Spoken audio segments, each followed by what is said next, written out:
Here is the true life story of Catherine and William's debut as monarchs, expanded into 6 engaging parts without headings, as you requested. The weight of the crown had never felt heavier than it did in the cold, early months of 2026.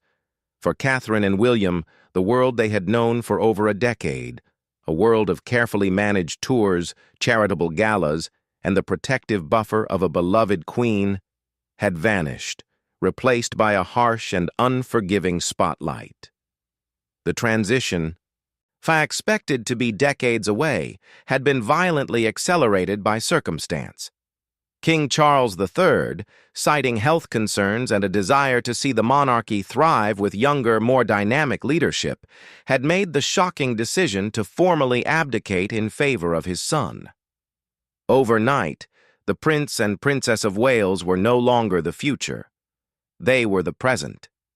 The news sent a shockwave through the United Kingdom and the Commonwealth. For William, and it was a moment tinged with profound personal conflict, a love for his father and a deep respect for the institution warring with the sudden, terrifying reality of the throne. For Catherine, it meant leaving behind the relatively protected role of the monarch's daughter-in-law to become the nation's new queen consort, a position for which there is no training manual, and their first public engagement as king and queen was not a grand state banquet or a glittering coronation ceremony. Those formalities were still weeks away. Instead, it was the BAFTA Film Awards in London, a date that had been in their diary for months, and one they were determined to keep. The decision was a masterstroke, a clear signal of the kind of monarchs they intended to be: accessible, culturally connected, and present. And as they stepped out of the official state car onto the royal purple carpet, the world held its breath. The scene was surreal. This was the same event they had attended for years, but the atmosphere was now electric with a new sense of history. The flashing of cameras was more frantic, the cheers of the crowd more intense, charged with a mixture of excitement and deep curiosity. This was the global audience's first real look at their new king and queen, and the scrutiny was immense. Catherine was the epitome of regal elegance, her choice of gown dissected by fashion critics within seconds. But it was her demeanor that truly captivated. She was serene, a pillar of calm beside her husband, offering a reassuring smile and a gentle word as they navigated the gauntlet of photographers and excited fans. William, dressed in a classic tuxedo, looked every inch the monarch, yet there was a visible tension in his shoulders, a slight tightness around his eyes that the cameras eagerly captured. This was not just another award show, it was a test of their mettle on the world stage. They were not just celebrities attending a party, they were the head of state and his consort, representing the continuity of a 1,000-year-old institution at a glamorous modern event. Every gesture was analyzed. The way William helped Catherine out of the car, the way she subtly touched his arm to ground him, and the way they both made a point to speak animatedly with nominees and winners. They were there to show that the monarchy was not a distant, dusty relic, but an integral part of the nation's vibrant cultural fabric. As they took their seats, the audience, a mix of A-list actors and industry titans, rose in a spontaneous and heartfelt ovation. It was a moment of profound acceptance, a silent acknowledgement that they were not just celebrities, but symbols of national identity. However, the true test of their debut came not from the glamour, but from the raw human moment William inadvertently provided. During a conversation with a filmmaker about the emotionally devastating film Hamnet, a story centered on a parent's grief, William was asked if he was in the right headspace to watch it. His reply, captured by nearby microphones and instantly beamed around the world, was startlingly candid. He confessed that he was not in a calm state. For a member of the royal family, trained from birth to maintain a stoic, unflappable public facade, this was a seismic departure from protocol. It was a window into a soul under immense strain. The comment sparked immediate global speculation. Was he referring to the weight of the crown, the ongoing family turmoil? Royal commentators like Richard Fitzwilliams were quick to analyze the remark, suggesting it was a direct reflection of the troubles besetting the family, or particularly the ongoing scandal surrounding his disgraced uncle, Prince Andrew. The public, however, saw something different. They saw a man, not just a monarch. They saw a son who had just watched his father step down, a husband acutely aware of the pressure on his wife, and a father worrying about his children's future, all while trying to steer an ancient institution into uncharted waters. His honesty, a trait so famously possessed by his mother, Princess Diana, was a gamble. In a world weary of polished political statements, this raw vulnerability resonated deeply.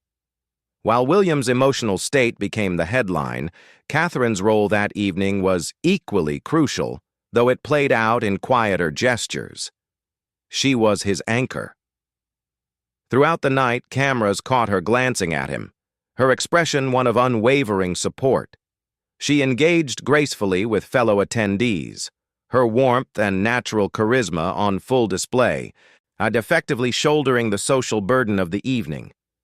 Her presence was a calming influence, a silent communication that said, "We are in this together." This partnership was not a performance. It was the culmination of years of shared experience, from the early days of their courtship at the University of St. Andrews to the grueling royal tours that had tested their resilience. Her steadfastness provided the counterbalance to his candor, creating a complete picture of a couple ready to lead. She had spent years mastering the art of royal composure, and on this, their most important night, it served as the bedrock upon which William could afford to be vulnerable. Their debut was not a flawless, scripted pageant. It was a dynamic human display of a king finding his voice and a queen providing the strength. As they left the Royal Festival Hall, the world's media had their story. This was not a distant, unreachable monarchy. This was a partnership, a team, a modern king and queen who were willing to show the cracks in the armor because the metal underneath was genuine. The globe had watched their first official moments, and for all the uncertainty, the overwhelming feeling was one of captivated hope. The path to that defining night at the BAFTAs, however, had been paved with hard lessons learned far from the glittering lights of London. Just a few years earlier, William and Catherine had experienced a brutal public awakening that fundamentally reshaped their approach to royalty. It was the spring of 2022, and the then Duke and Duchess of Cambridge embarked on an 8-day tour of the Caribbean, intended as a celebratory mission on behalf of the Queen's Platinum Jubilee. They were to visit Belize, Jamaica, and the Bahamas, carrying a message of goodwill and Commonwealth unity. Instead, they walked into a firestorm of anti-colonial sentiment and protest that the palace machine had utterly failed to anticipate. The trouble began almost immediately.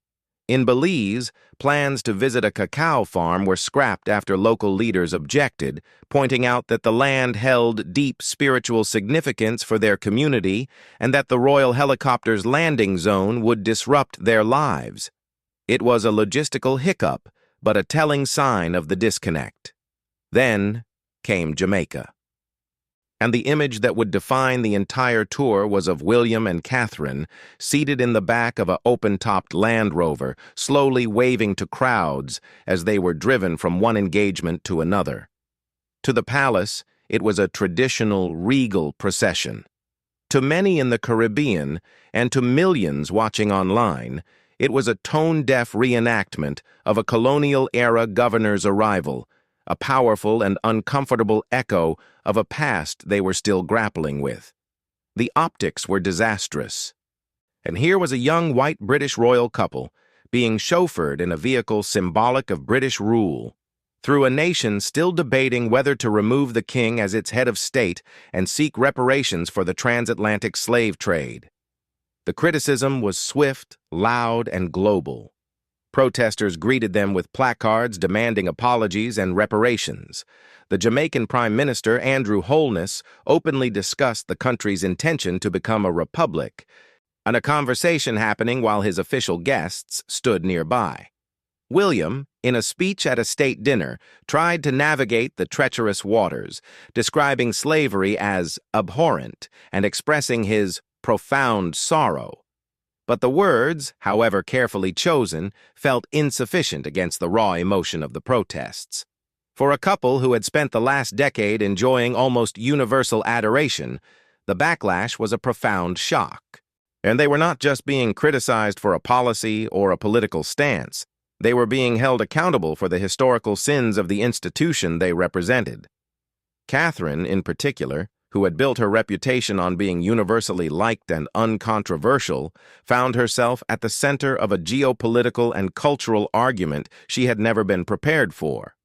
The tour, meant to strengthen Commonwealth bonds, had instead accelerated the very Republican movements it was meant to soothe, and it was, by any measure, a public relations fiasco. But for William and Catherine, it was not the end. It was the beginning of a radical transformation. They returned to the UK deeply shaken but resolute. The old ways, the firm's traditional playbook of stiff formality and outdated protocol, had failed them spectacularly. They had been sent into a diplomatic minefield blindfolded, and they had paid the price. According to royal insiders, the couple immediately summoned their senior staff for what was described as an emergency meeting. The atmosphere was tense. William was direct and forceful, expressing his anger and disappointment at being so poorly prepared. The advice they had been given had been dangerously wrong. It was clear that the institution's internal culture, dominated by a certain demographic and a "this is how it's always been done" mentality, was no longer fit for purpose. In that meeting, the seeds of their future reign were sown. They rejected the proposed solution of simply hiring more of the same, 30-something white men from the Whitehall establishment. Instead, they issued a radical new order. They instructed their advisors to look for new talent, to cast their net far beyond the traditional corridors of power. They wanted diversity of thought, background, and experience. They wanted people who understood the modern world, the nuances of social media, and the complex historical grievances that their tour had so painfully highlighted. They wanted, in essence, to tear up the old rule book and write their own. This new approach, whispered about in palace corridors, was unofficially dubbed the Cambridge Way. It was a commitment to a more modern, more empathetic, and more connected form of royalty. It meant listening before speaking, understanding the history before arriving, and prioritizing genuine human connection over stiff formal appearances. The Caribbean tour had been a crucible, a painful but necessary fire that burned away the old certainties and forged a new resolve. It was this resolve, this hard-won understanding of the monarchy's place in a changing world, that would ultimately guide them as they prepared for their unexpected and sudden debut as king and queen. The confidence and poise they displayed at the BAFTAs, and the way Catherine grounded William and the way William spoke with uncharacteristic candor, was not a natural gift. It was the result of years of shared experience, a deep partnership forged in the public eye, but strengthened in private moments. Their story, the foundation upon which their reign would be built, began over a decade earlier, long before the weight of the crown rested on their heads. It began with a young couple, deeply in love, stepping onto the world stage for the very first time. That moment came in the summer of 2011, just 2 months after their fairy tale wedding was watched by an estimated 2 billion people. Their destination was Canada, a key Commonwealth realm, for their first official overseas tour. It was here that the world got its first real glimpse of Catherine, the former Kate Middleton, not just as a bride, but as a working royal in training. The contrast between that debut and the one at the BAFTAs in 2026 could not have been starker. Then, William was the experienced prince, the son of Diana, who had grown up in the relentless glare of the media.